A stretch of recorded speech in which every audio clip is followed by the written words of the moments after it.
नाव आहे बहीण माझी लई समजदार. कवितेचं नाव आहे बहीण माझी लई समजदार. लहानपणीच्या भाऊबीज ओवाळणे नुसती 4-5 रुपयांची चिल्लर मारी, त्याचे मोल आता नोटात सुद्धा होत नाही. आणि जुनी आठवण काढल्याशिवाय मन मात्र राहत नाही. नाती असावी घट्ट कधी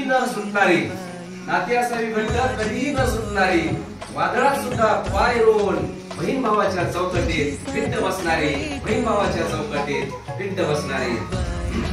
नात्यामध्ये कधीच नाही राग द्वेष भांडण आणि रुसवा.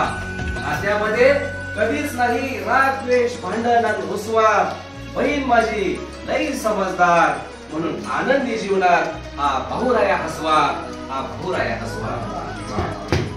लाख संकटे आली तरी झेलून असते उभी, आणि गर्दीत सुद्धा वाट काढत शोधत असते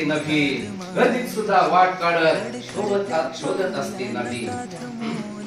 जो कोणी या सृष्टीचा निर्माता आहे, त्याच्याकडे आता एकच मागणे आहे. पुन्हा एकदा लहान होऊन आई वडिलांकडून 5-10 रुपये घेऊन बहिणीला माझ्या, ताईला माझ्या भाऊबीज ओवाळणी देणे आहे.